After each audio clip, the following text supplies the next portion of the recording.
नमस्कार, मैं हूं आपके साथ आकांक्षा सिंह और आप देख रहे हैं न्यूज़ नाउ भारतवर्ष। स्वागत है आपका हमारे खास कार्यक्रम शख्सियत में। दरअसल आप जैसा कि जानते हैं कि शख्सियत में आप आपको उन शख्स से रूबरू कराते हैं जिनका समाज में अलग नाम और रुतबा होता है। और आज हम अयोध्या में हैं, यानी मर्यादा पुरुषोत्तम राम की नगरी में है और 22 तारीख को प्राण प्रतिष्ठान होना है। ऐसे में अयोध्या में कई सारे महोत्सव लगातार हो रहे हैं। कल सरस सलील भोजपुरी सिने अवार्ड हुआ है, जिसके लिए अवार्ड पाए हुए हमारे साथ एक देखिए भोजपुरी के जाने माने सितारे उदय श्रीवास्तव जी हैं। इनसे सर बहुत बहुत स्वागत है आपका हमारे चैनल को, आपने टाइम दिया, बहुत बहुत स्वागत है आपका। जी बहुत बहुत धन्यवाद। न्यूज़ नव भारत के तमाम श्रोताओं को मैं उदय श्रीवास्तव नमन करता हूँ, प्रणाम करता हूँ अयोध्या श्री राम की नगरी से। सर पहले तो आपसे जानेंगे क्योंकि अयोध्या में आज आप हैं, मर्यादा पुरुषोत्तम राम की नगरी में हैं आप, कैसा लग रहा है? क्योंकि अब अयोध्या पहले से काफ़ी बदल चुका है। अब 22 तारीख को प्राण प्रतिष्ठान होना है, क्या कहेंगे उसको लेकर? कितनी खुशी देखने मिली है अयोध्या वासियों के अंदर? बहुत खुशी है। और मैं इससे पहले भी आया था जब हमारे श्री राम लल्ला टेंट में थे, और आज आया हूँ, इनका दर्शन किया हूँ। अभी टेम्पररी रामलला हैं और 22 तारीख को अपने घर में चले जाएंगे, अपने स्थान पे चले जाएंगे, जिसका 528 वर्षों से लगातार हम सभी सनातनी का इंतज़ार था। यहाँ रह करके, यहाँ आ करके बहुत ही अच्छा लगता है और जो शब्दों में वर्णन हम नहीं कर सकते हैं। श्री राम, मुझे खुशी है इस बात की कि मैं भारतवर्ष देश में पैदा हुआ हूँ और जहाँ हमारे इस भूमि पर श्री राम, श्री कृष्ण, हमारे ईश्वर, हमारे आराध्य आए हैं, हमारे हनुमान जी आए हैं। तो मैं हनुमान जी, श्री राम जी और श्री राधे कृष्ण जी को मैं नमन करता हूँ, प्रणाम करता हूँ कि मैं इस धरती पर जन्म लिया हूँ। सरस सलील भोजपुरी सिने अवार्ड जो हुआ है उसमें आपको अवार्ड मिला है, जानना चाहेंगे आपको कि किस फिल्म के लिए और किस रोल के लिए आपको कल अवार्ड मिला? मुझे फिल्म अमरप्रीत के लिए स्पेशल अवार्ड मिला है, सरस सलील का। इसके आयोजक हरीश श्रीवास्तव जी, संरक्षक श्री विवेक पांडे जी और बृहस्पति पांडे जी, मैं इनका शुक्रगुजार हूँ, उनका ऋणी हूँ कि इन्होंने मुझे मुंबई जैसे महानगर में मुझे तलाशा और तलाश करके मुझे यहाँ बुला करके सम्मान दिया। मैं इन सारे आयोजकों से एक रिक्वेस्ट करना चाहता हूँ कि जब भी अयोध्या में सरस सलील अवार्ड करें तो अवार्ड में वो प्रमाण पत्र देते हैं और एक प्रतीक चिन्ह देते हैं। मैं इनसे एक प्रार्थना करूंगा कि जितने भी लोगों को आप ये अवार्ड दें, उसके साथ साथ अयोध्या का थोड़ी सी मिट्टी सारे लोगों को दें, ताकि वो जब तक जीवित रहें अयोध्या की मिट्टी अपने घर में रखें और श्री राम का नमन करें। सर बिल्कुल, जिस तरीके से अयोध्या में राम मंदिर बन रहा है, रामलला 500 साल बाद अंदर आ रहे हैं, यानी अपने घर में वनवास काट के वापस आ रहे हैं। कि एक घर होते हुए भी ये तंबू में रहा करते थे, एक टेंट में रखा गया था, और अब 500 सालों बाद जो है इन्हें इनका घर वापस मिला है। तो अयोध्या वासियों में काफ़ी खुशी की लहर देखने को मिल रही है, काफ़ी खुश अयोध्या वासी दिखाई पड़ रहे हैं। लेकिन इसके साथ साथ आपसे ये भी जानना चाहेंगे, भोजपुरी इंडस्ट्री से जुड़े कुछ सवाल आपसे जानना चाहेंगे। क्योंकि जिस तरीके से पहले तो ये सर ये जानना चाहेंगे आपसे कि आपने, क्योंकि कई सारे ऐसे सुपरस्टार हैं जिनके साथ आपने काम किया, आपने हिंदी में भी काम किया, यानी बॉलीवुड में भी आपने काम किया है, भोजपुरी में भी काम किया और कई सारे टीवी सीरियल्स में भी काम किए हैं। एक्सपीरियंस कैसा रहा है, कुछ हमारे दर्शकों के साथ शेयर करना चाहेंगे? मैं पिछले 40 वर्षों से इस भोजपुरी इंडस्ट्री में काम कर रहा हूँ। जब मैं आया था तो ये सोच कर नहीं आया था कि भोजपुरी इंडस्ट्री में काम करूँगा, लेकिन मेरी पहली फिल्म गांधी है, जो सर रिचर्ड एटनबरो ने बनाई थी, गांधी फिल्म, जिसको के 7 ऑस्कर अवार्ड मिले हैं। मैं उस फिल्म में भी एक छोटा सा हिस्सा, एक ज़मींदार का रोल किया था। वहाँ से मेरी शुरुआत है उसके बाद भोजपुरी की पहली फिल्म एक छोटे रोल से हुई थी, बलमा नादान से, और मेन विलेन 2 फिल्म मिली थी मुझे। एक का नाम सांची प्रीतिया हमारा, दूसरी का नाम कजरी है। कजरी मेरी पहली फिल्म थी जो रिलीज हुई थी। इसके डायरेक्टर किरण कांत वर्मा थे, मैं उनको यहाँ से नमन करता हूँ अयोध्या की धरती से। और हमारे शुरुआत के दिनों के जितने भी लोग हैं, कुछ लोग इस दुनिया में हैं, कुछ नहीं है, उन सभी को नमन करता हूँ इस पावन भूमि से। सर, जहाँ कास्टिंग काउच की बात आती है, भोजपुरी इंडस्ट्री अक्सर विवादों में रहती है, किसी न किसी बात को विवाद में लेकर के रहती है, लेकिन जहाँ कास्टिंग काउच की बात आती है, महिलाओं के साथ उत्पीड़न, या फिर यहाँ पे सिर्फ महिलाओं के साथ ही नहीं, पुरुषों के साथ भी मतलब मेल एक्टर जो होते हैं उनको भी कहीं ना कहीं प्रताड़ित किया जाता है। तो आने वाली जो नई युवा पीढ़ी है जो भोजपुरी इंडस्ट्री के अंदर एंटर करना चाहती है, वो कहीं ना कहीं इन सब चीज़ों से डरती है, उनको क्या संदेश देना चाहेंगे आप? मैं उनको संदेश देना चाहता हूँ कि वो खुले दिल से आए। कोई भी जगह बुरी नहीं होती है, हम बुरा नहीं हो, बस इसका ख्याल रखें। हम शोषण का शिकार ना हो, इस बात का ख्याल रखें। और हमारे मर्जी के बगैर कोई कुछ भी नहीं कर सकता है।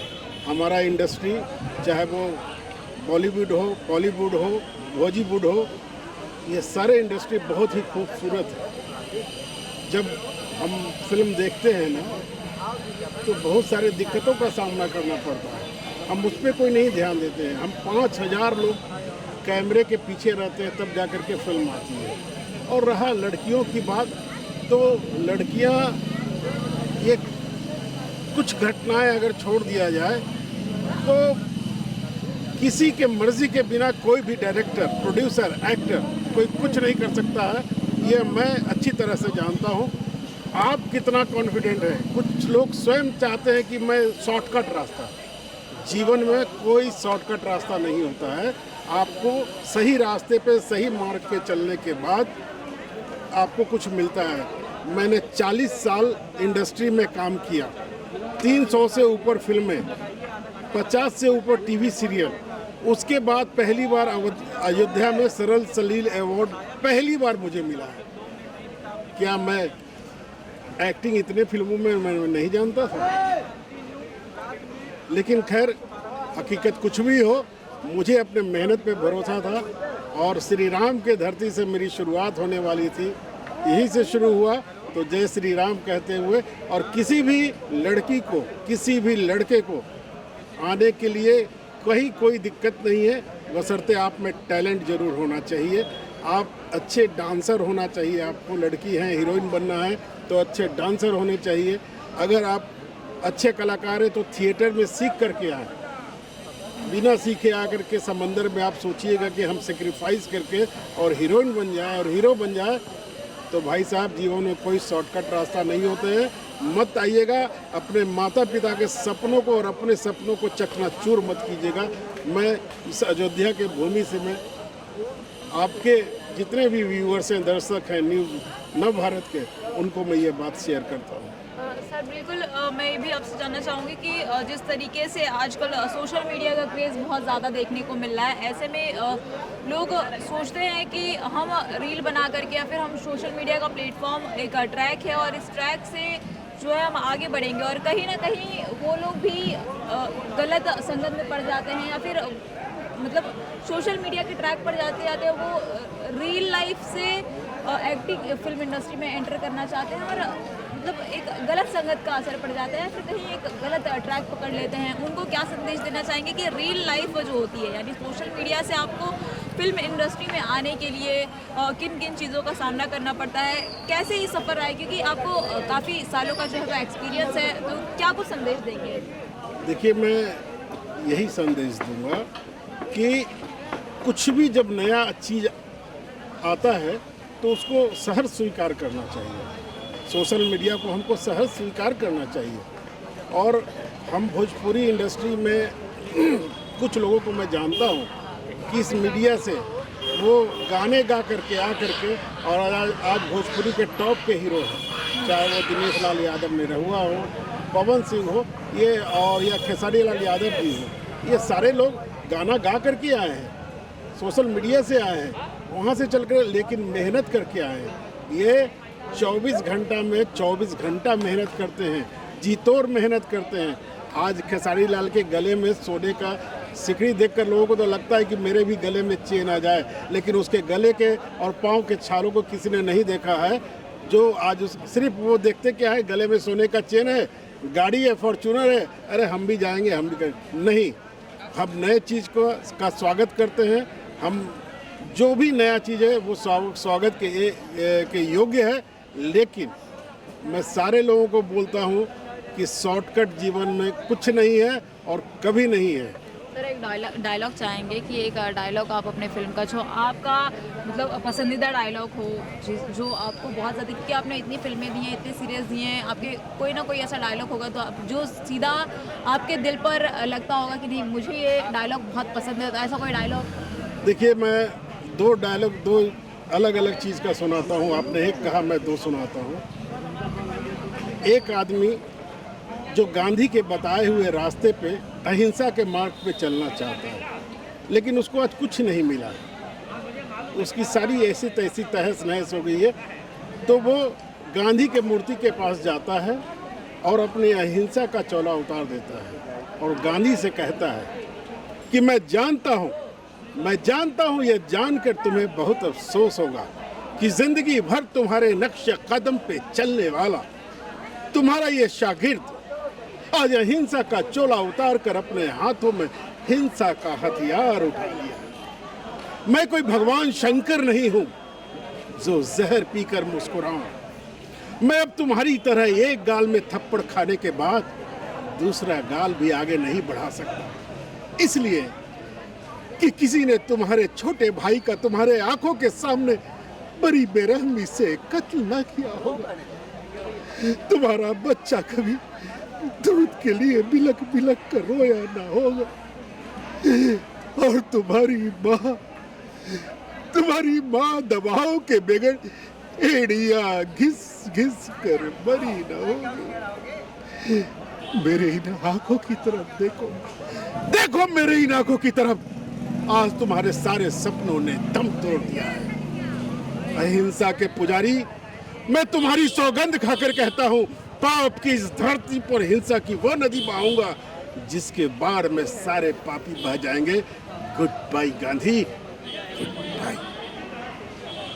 और दूसरा, गुलशन कुमार जी ने शिव महापुराण में मुझे नंदी का रोल दिया था और वो नंदी का एक पात्र किया था।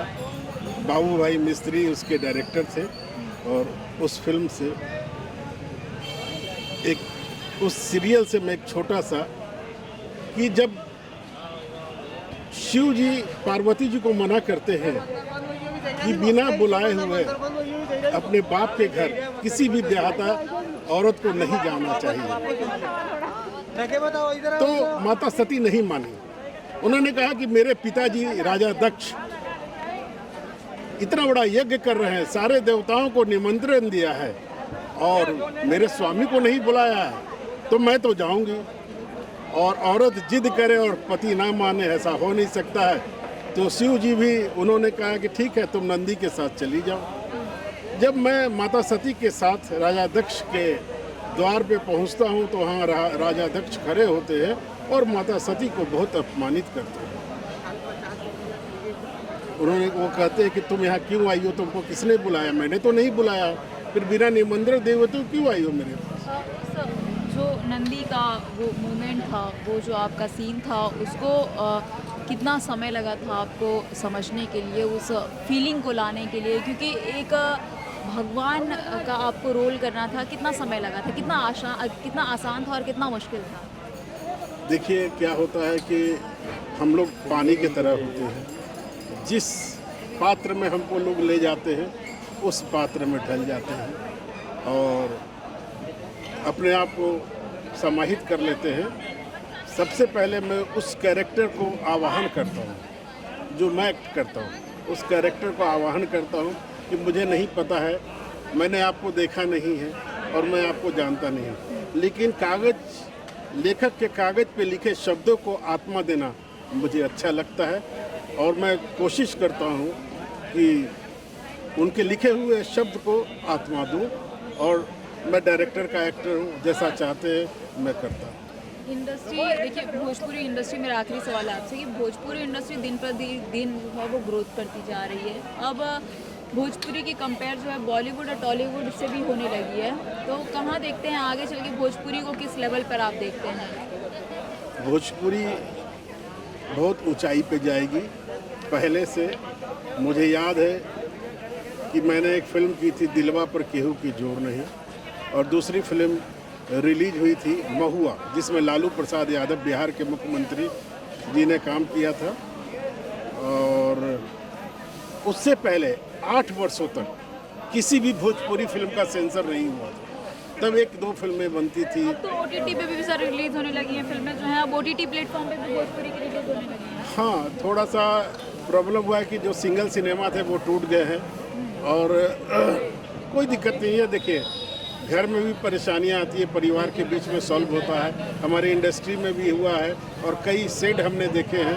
हमने सुजीत कुमार जी के साथ काफ़ी फिल्में की, हमने राकेश पांडे जी जो स्टार थे पहले के, उनके साथ, और कुणाल जी के साथ लेकर, कल भी कुणाल जी साथ में थे यहाँ अयोध्या में। तो और उसके साथ यहाँ अभी जितने भी नए लोग हैं सबके साथ काम कर रहा हूँ। तो परिवर्तन संसार का नियम है, और जो भी परिवर्तन होता है उसको हम दिल से स्वीकार करते हैं। बहुत धन्यवाद सर आपका टाइम देने के लिए। तो देखा आपने, आप थे हमारे साथ उदय श्रीवास्तव जी, उन्होंने बताया कि किस तरीके से इंडस्ट्री में काम करना है, क्योंकि आजकल के जो बच्चे हैं वो सोचते हैं कि हम रियल लाइफ से जो है वो डायरेक्टली फिल्म इंडस्ट्री में एंटर कर जाएंगे और कहीं ना कहीं गलत संगत का शिकार हो जाते हैं। तो उनसे कैसे बचा जा सकता है, और भोजपुरी इंडस्ट्री जिस तरीके से दिन प्रतिदिन ग्रोथ कर रही है, जिस तरीके से आगे एक नया अपना जो है मुकाम हासिल कर रही है, उसको लेकर के इन्होंने बताया कि क्या कुछ आगे और बदलाव हो सकता है। ऐसे तमाम शख्सियत से आपको मिलाते रहेंगे, बने रहिए हमारे साथ न्यूज़ नाउ भारतवर्ष।